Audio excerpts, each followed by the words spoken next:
ओम ज्ञानतिमिरान्धस्य ज्ञानञ्जनशलाकया चक्षुरुन्मिलितमेन तस्मै श्रीगुरुवे नमः।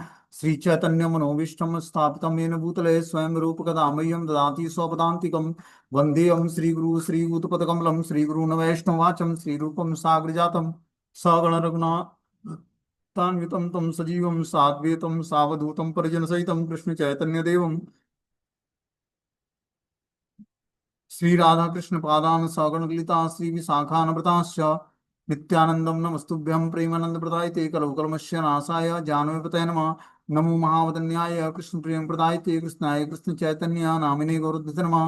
अनर्पित चरिचिरात करुणावतीर्णो कलौ समर्पित उन्नत उज्ज्वल रस स्वभक्ति श्रियम हरिपुरुट सुंदर गुत्कदम्ब संदीपितम सदा हृदय कंदरे स्मृत्वा सुचिनंदनम संसार दुःख जल दो पतितस्य कामा क्रोधादीन क्रम करे कवलीकृतस्य दुर्वासना निवृत्तस्य निराश्रयस्य चैतन्य चंद्रमदेहि पदावलंबम चैतन्य चंद्रमम हृदय कुंगम विकास्यम हृदयम विदेहि निज चिंतन भृंगरंगे किंचापराधतिमिरनिविड्ढविदूयं पादामृतं सदय पायत दुर्गतं माम आजानुलंबित भुजो कनकावदातो संकीर्तनैकपितरो कमलायताक्षो विश्वम्भरो द्विवरो युगधर्मपालो वन्दे जगत्प्रियकरो करुणावतारो नमस्त्रय काल सत्याय जगन्नाथाय सुताय च सवृत्याय सपुत्राय सकलत्राय ते नमः। अवतीर्णो साकरुण्यो परिच्छिन्नो सदीश्वर श्रीकृष्ण चैतन्य नित्यानंदो द्वय भ्रातरं भजे सजयतु विशुद्ध विक्रमं कनकाभ्यं कमलाय तीक्ष्णं वर्जाननं विलंबितं खड्गभुज बहुधा भक्तिरसाविनर्तकम्।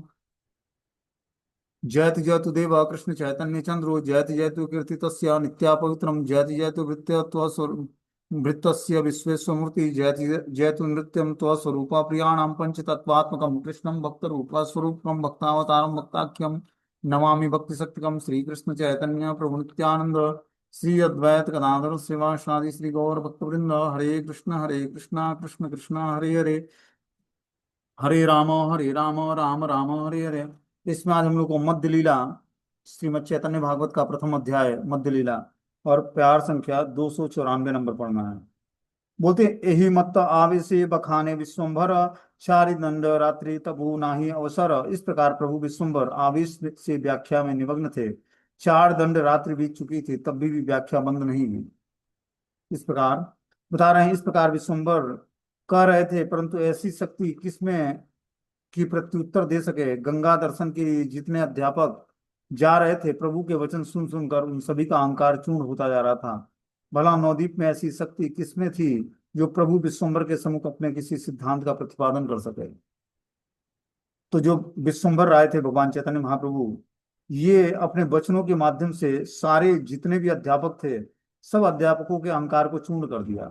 और नवद्वीप में ऐसा कोई अध्यापक नहीं था जो विश्वम्भर के सम्मुख किसी सिद्धांत का प्रतिपादन कर सके। इस प्रकार प्रभु विश्वम्भर आवेश में व्याख्या में निमग्न थे और चंद 4 दंड रात्रि बीत गई तभी भी व्याख्यान बंद नहीं हुआ।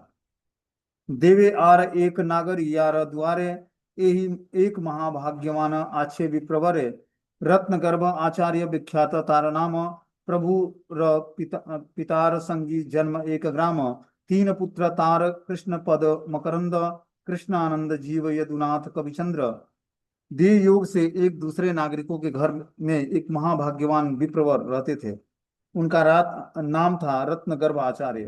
वे प्रभु के पिता के संगी थे और एक ही गांव में दोनों जन्मे थे। उनके 3 पुत्र थे जो श्री कृष्ण के चरण कमलों कमल मकरंद सेवी थे। उनके नाम थे कृष्णानंद जीव और यदुनाथ कविचंद्र। बता रहे हैं यहाँ पर कि देव योग से एक दूसरे नागरिक के घर में एक महाभाग्यवान विप्रवर रहते थे। उनका नाम था रत्न गर्भ आचार्य। वे प्रभु के पिता के संगी थे। जो महाप्रभु के पिताजी थे उनके वे संगी थे और एक ही गांव में दोनों जन्मे थे। जहाँ जगन्नाथ मिश्र का जन्म हुआ था वहीं रत्न गर्भ आचार्य का भी जन्म हुआ था जो कि महाप्रभु के पिता के दोस्त थे। उनके 3 पुत्र थे जो श्री कृष्ण के चरण कमलों के प्रति सेवा करते थे। उनके नाम थे कृष्णानंद जीव और यदुनाथ कविचंद्र।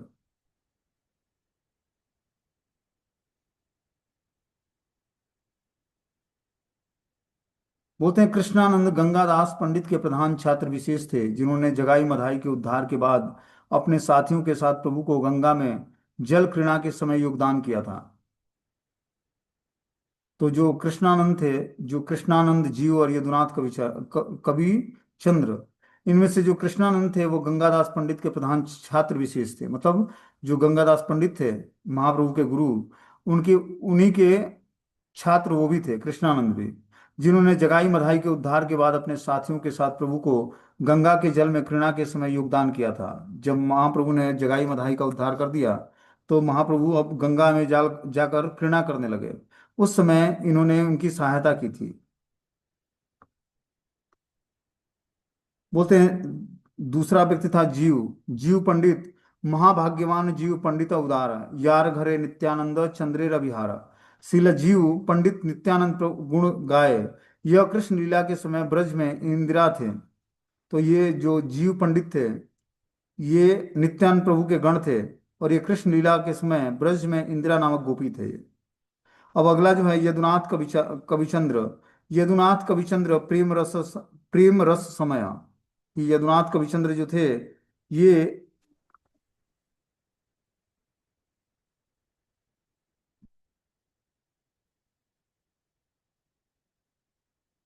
प्रेम रस समय, निर्वधि नित्यानंद यहाँ रसदय, महाभाग भागवत यदुनाथ चंद्र यहाँ हृदय नृत्य करे नित्यानंद। जो ये यदुनाथ कविचंद्र थे, इनके हृदय में हमेशा नित्यानंद प्रभु विहार करते थे। ऐसे ये भगवान के महान भक्त थे। भागवत परम आदरे द्विजवर, भागवत श्लोक पढ़े करिया आदर। विप्रवर रत्न गर्भ श्रीमद् भागवतम का परम आदर करते हैं। वह उस समय भागवत का श्लोक आदर के साथ पढ़ रहे थे। तो जो विप्रवर थे, गंगादास पंडित बता रहे हैं कि वे विप्रवर रत्न गर्भ श्रीमद् भागवतम का परम आदर करते थे। वह उस समय भागवतम का श्लोक आदर के साथ पढ़ रहे थे।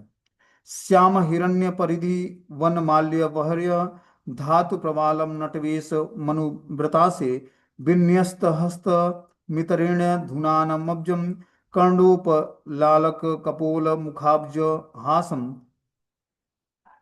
क्षुधार्थ गोप बालकों द्वारा श्री कृष्ण के पास भोजन की प्रार्थना करने पर उन्होंने उनके निकटवर्ती आंगिरस यज्ञानुष्ठान में रत याज्ञिक ब्राह्मणों के पास भेजा। ब्राह्मणों ने श्री कृष्ण में मनुष्य बुद्धिवश उनको वापस लौटा दिया। गोप बालकों के निराश होकर वापस लौटने पर श्री कृष्ण ने उनको फिर से उन्हीं ब्राह्मणों की पत्नियों के पास भेजा।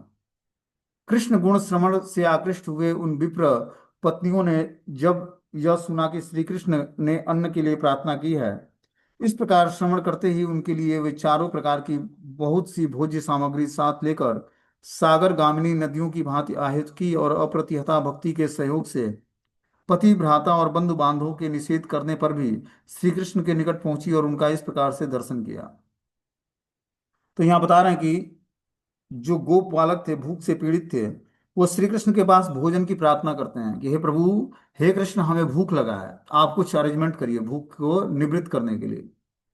उन्होंने निकटवर्ती ही अंगिरस यज्ञानुष्ठान में रत याज्ञिक ब्राह्मणों के पास भेजा, गोप वालों को, कि निकट गांव में ही क्या हो रहा है, याज्ञिक ब्राह्मण अनुष्ठानिक यज्ञ कर रहे हैं।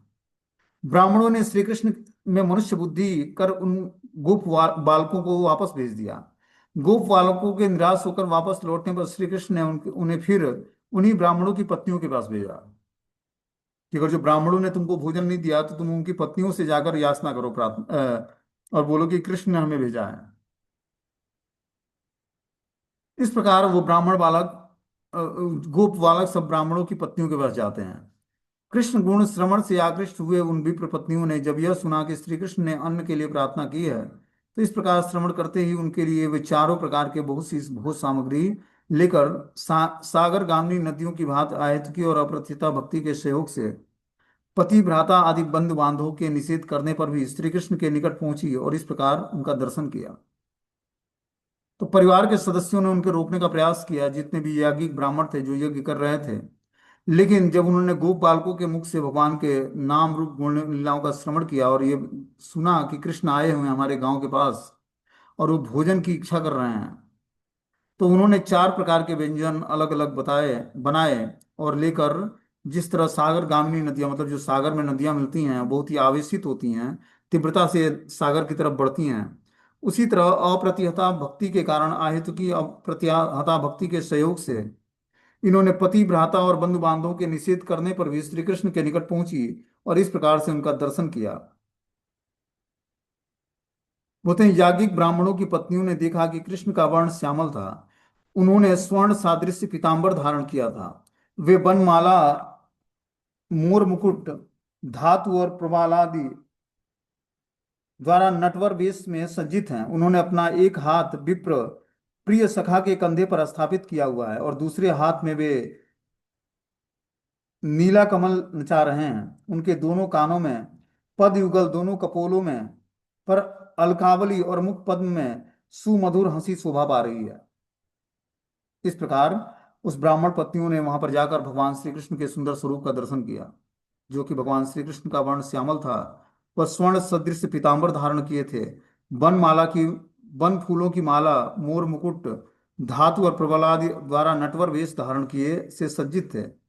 बाएं हाथ में प्रिय सखाओं को के कंधे पर स्थापित किया था और दूसरे हाथ दाहिने हाथ में नीला कमल लिए हुए घुमा रहे थे। उन्होंने उन दोनों कानों में पद युगल, दोनों कपोलों पर अलकावली और मुख पद पर सुमधुर हंसी शोभा पा रही थी। ऐसे स्वरूप का उन्होंने ब्राह्मण पत्नियों ने दर्शन किया जब भगवान के लिए भोजन बनाकर ले गई। बोलते हैं भक्ति योगा श्लोक पढ़े परम संतोष, प्रभुर कर्णिते आसी करिला प्रवेश, भक्तिरा प्रभाव मात्र सुनीला था किया, से ही क्षणे पड़ी लेना मूर्छित हैया। भक्ति योग के इस श्लोक को वे भी बड़े आनंद से पढ़ रहे थे कि तभी यह श्लोक प्रभु के कानों में प्रवेश कर गया।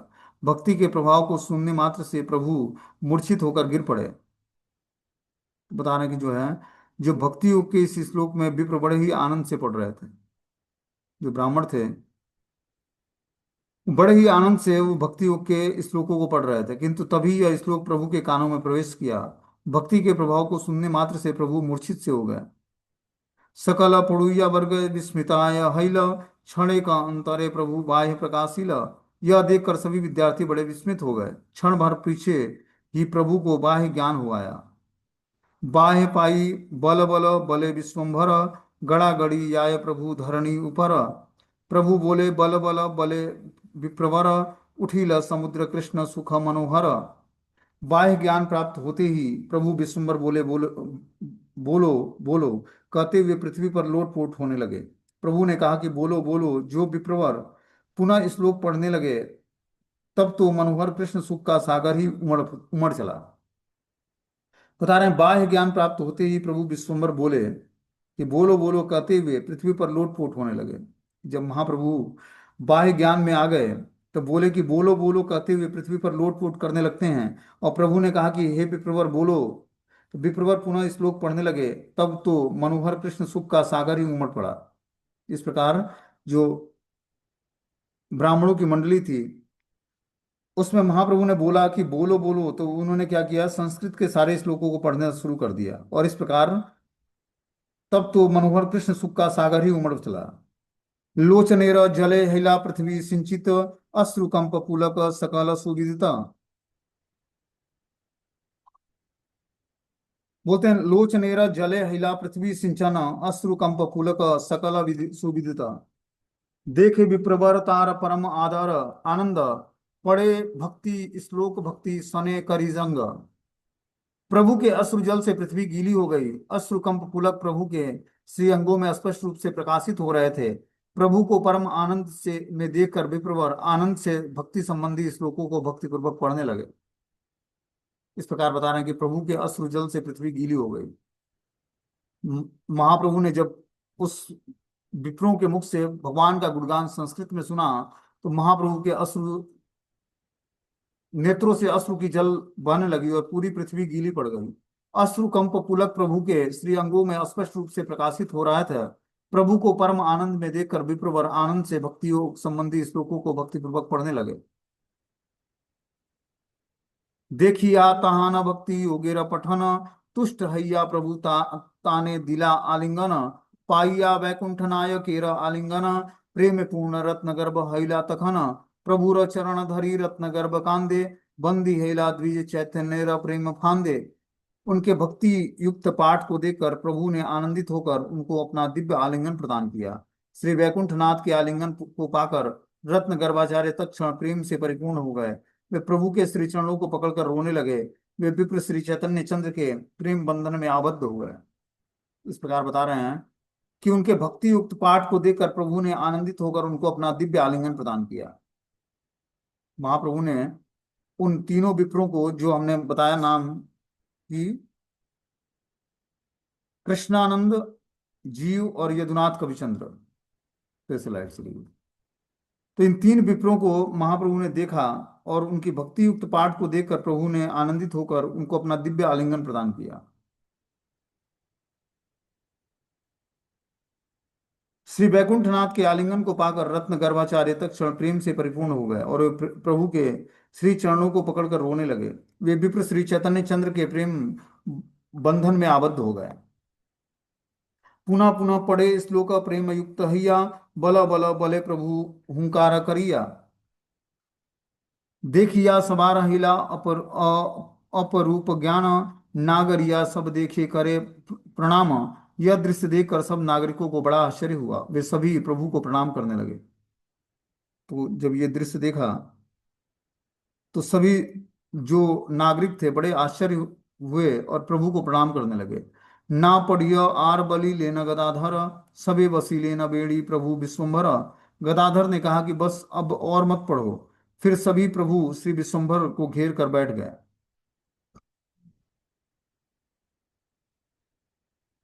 क्या बोल रहे हैं कि गदाधर ने कहा कि बस अब और मत पढ़ो। फिर सभी प्रभु विश्वम्भर की ओर घेर कर उनको बैठ जाते हैं।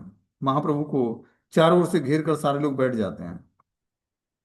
क्षणिक हैलाबाह्य दृष्टि गौर राय, की बल प्रभु जिज्ञासे सदाय।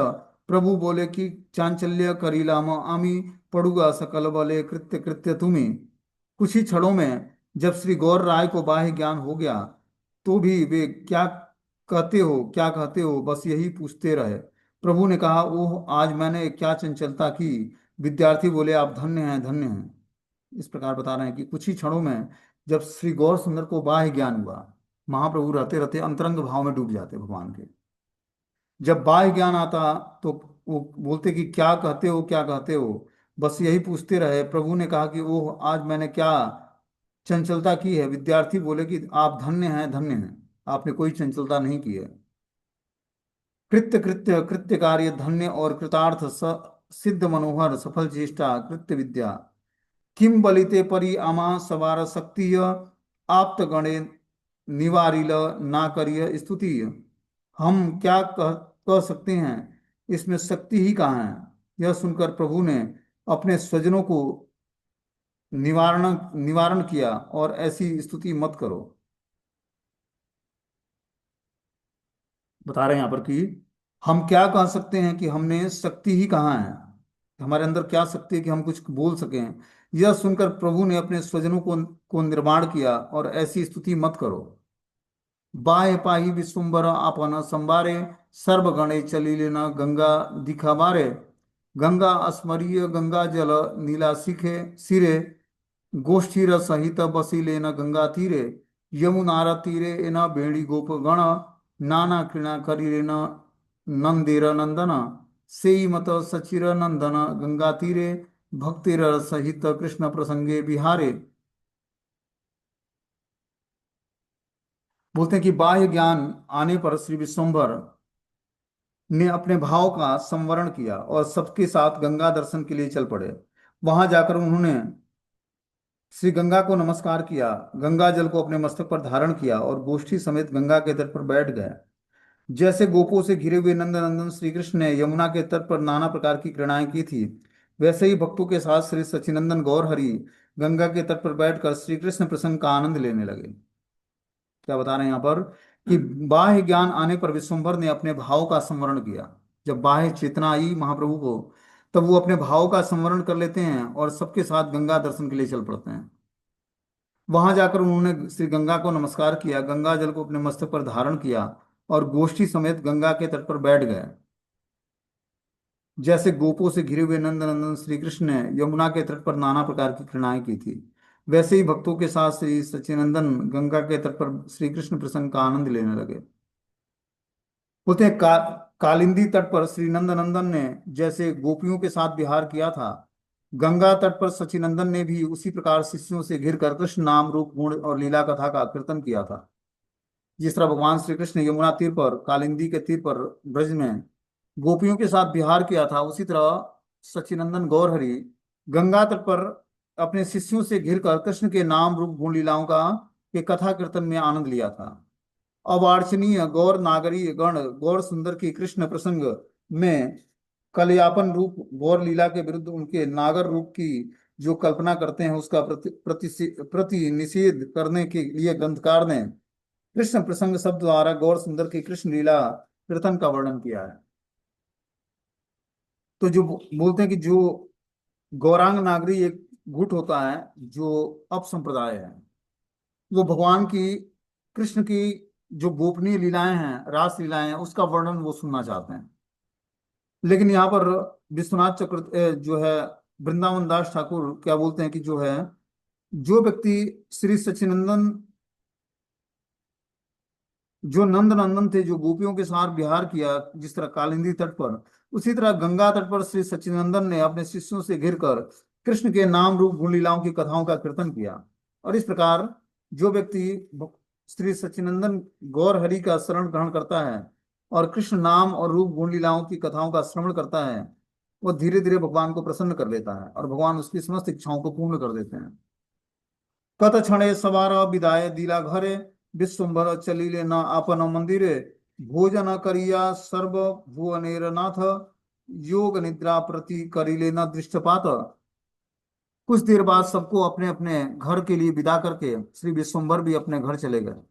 वहां सब लोगों के स्वामी श्री विश्वम्भर ने भोजन करके योग सिद्धि के प्रति दृष्टिपात किया। क्या बोलते हैं यहाँ पर, अब कुछ देर बाद सबको अपने अपने घर में के लिए विदा करके श्री विश्वम्भर भी अपने घर चले जाते हैं। और इस प्रकार वहां सब लोगों के स्वामी श्री विश्वम्भर ने भोजन करके योग निद्रा के प्रति दृष्टिपात किया।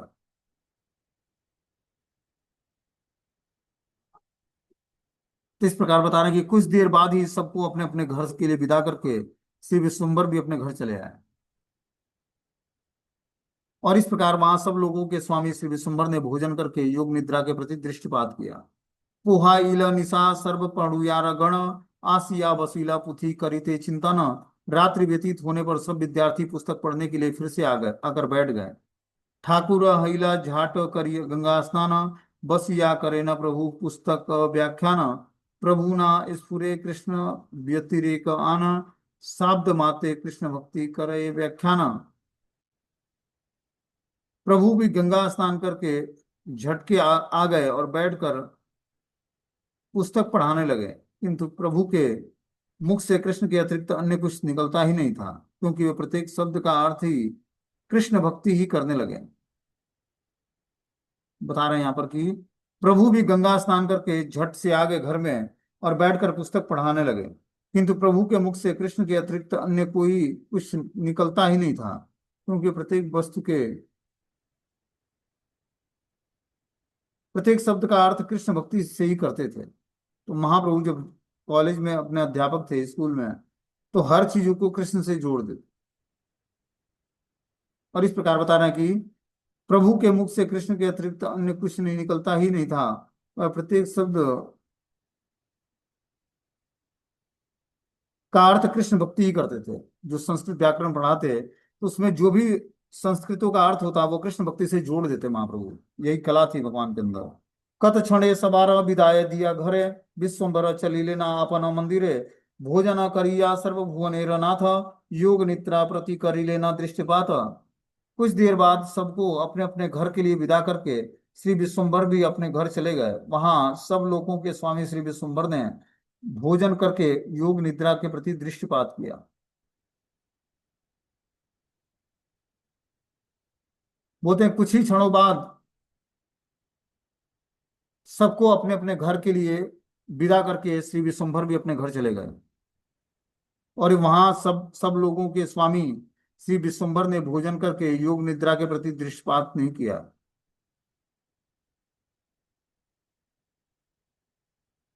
आगे से बता रहे कि पुहाइला निशा सर्व पड़ुया गण, आसिया वासीला पुथी करिला चिंतन।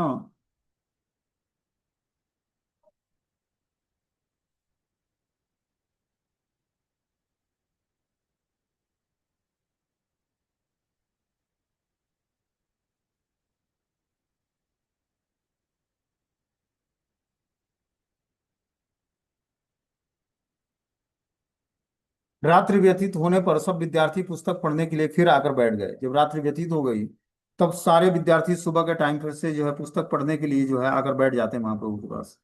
ठाकुर अइला झाट करी गंगा स्नान, बसिया करे न प्रभु पुस्तक व्याख्यान, प्रभु ना स्फुरे कृष्ण भक्ति चले न आरा, शब्द मात्रे कृष्ण भक्ति करे व्याख्याना। प्रभु भी गंगा स्नान करके झटके से आ गए और बैठकर पुस्तक पढ़ाने लगे, किंतु प्रभु के मुख से कृष्ण के अतिरिक्त अन्य कुछ नहीं निकलता। वे प्रत्येक शब्द का अर्थ ही कृष्ण भक्ति ही करने लगे। गौर सुंदर पूर्ण शुद्ध नित्य मुक्त जीवात्माएं, चिन्मयी परम मुख्या व्यदरूणी वृत्ति से प्रत्येक को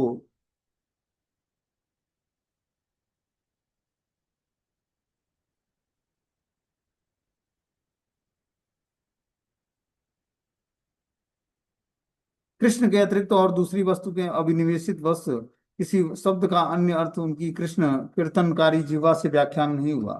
होते हैं प्रभु भी गंगा स्नान करके झटके से आकर बैठकर पुस्तक पढ़ने लगे, किंतु प्रभु के मुख से श्री कृष्ण के अतिरिक्त अन्य कुछ निकलता ही नहीं था। वे प्रत्येक शब्द का अर्थ कृष्ण भक्ति से ही करते थे। इस प्रकार महाप्रभु बता रहे हैं वृंदावन दास ठाकुर की प्रभु अब गंगा का स्नान करके झटके आ जाते हैं और इस प्रकार प्रभु के मुख से कृष्ण के अतिरिक्त अन्य कुछ नहीं निकलता और वे प्रत्येक शब्द का अर्थ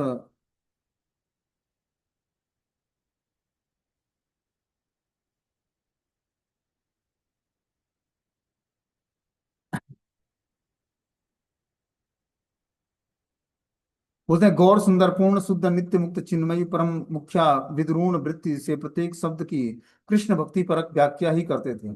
महाप्रभु वहां पर अपने छात्र मंडली के साथ गौर सुंदर पूर्ण शुद्ध नित्य मुक्त चिन्मयी परम मुख्या श्री कृष्ण का ही गुणगान किया करते थे, कृष्ण भक्ति ही परम व्याख्या ही किया करते थे। कृष्ण के अतिरिक्त और दूसरी वस्तु के अभिनिवेश बस किसी शब्द का अर्थ अन्य अर्थ उनकी कृष्ण कीर्तनकारी जीवा से व्याख्या ही नहीं होता था।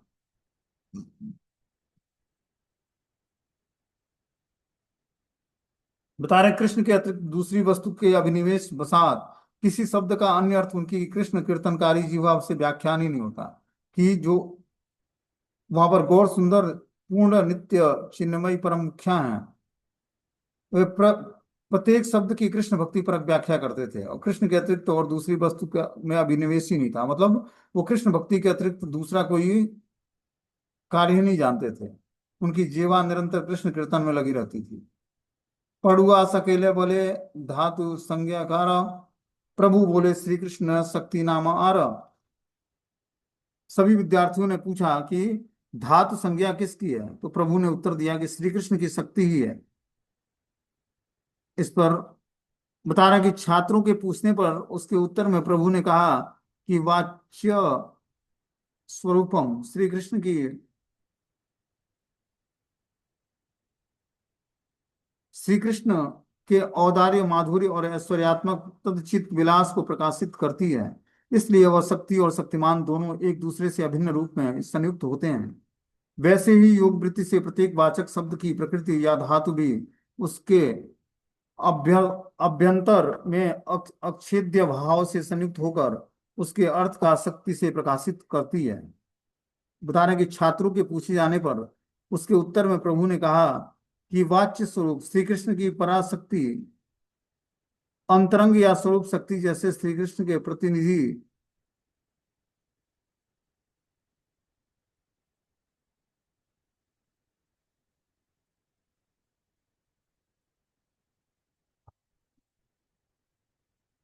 बोलते हैं कि छात्रों के पूछने पर उसके उत्तर में प्रभु कहा करते थे कि वाच्यम स्वरूप श्री कृष्ण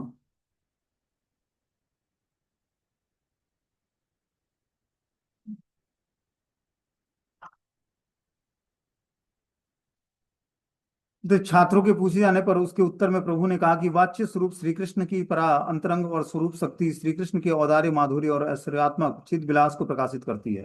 कि भगवान की जो अंतरंग स्वरूप शक्ति है श्रीमती राधा रानी, वो औदार्य माधुर्य और ऐश्वर्यात्मक चिद विलास को ही प्रकाशित करती है, इसलिए वह शक्ति और शक्तिमान दोनों एक दूसरे से अभिन्न रूप में संयुक्त होते हैं। वैसे ही योग वृत्ति से प्रत्येक वाचक शब्द की प्रकृति या धातु भी उसके अभ्यस्त अभ्यंतर में अक्षेज्ञ भाव से संयुक्त रखकर उसके अर्थ या शक्ति को प्रकाशित करती है।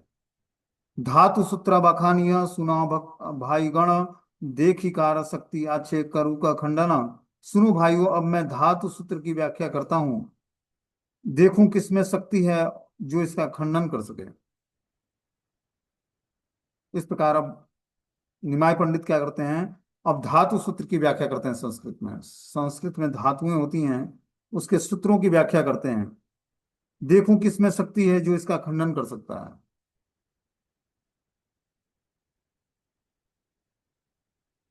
बोलते हैं, यत देखी राजा दिव्य दिव्य कलेवर, कनक भूषित गंध चंदेरम सुंदर, यम लक्ष्मी यहार वदने लोककय, धातु विहने विने सुन तार में अवस्थाय हय, कोथा याय संवागिर सौंदर्य चलीरा, कार्य भस्म करे कार्य एडेना पुतिनिया पुतिया।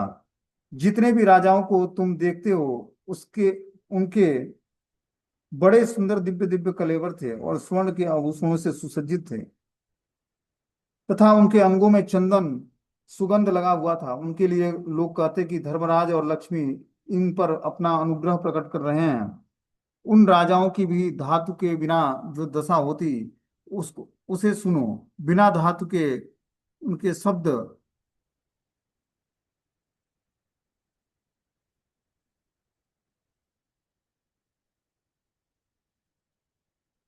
बिना धातु के उनके उनके उनके सब अंगों का सौंदर्य न जाने कहाँ चला गया। फिर किसी को जलाकर भस्म कर देता, तो किसी को जमीन में दफना कर छोड़ देता था। इस प्रकार बता रहे हैं कि जो है, जितने भी राजाओं को तुमने देखा उनमें बड़े ही सुंदर दिव्य दिव्य कलेवर थे। वे स्वर्ण अलंकारों से विभूषित थे और उनके अंगों में चंदन सुगंध लगी हुई थी। उनके लिए लोग विशेष लोग कहते हैं कि धर्मराज और लक्ष्मी पुनः इस पर अनुग्रह करने के लिए प्रकट हुए हैं।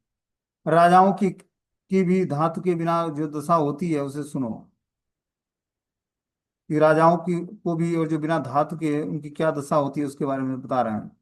कि उसे सुनो। बिना धातु के उनको सब अंगों का सौंदर्य न जाने जाने कहाँ चला जाता है। फिर किसी को जलाकर भस्म कर देते हैं, तो किसी को जमीन में दफना कर छोड़ देते हैं।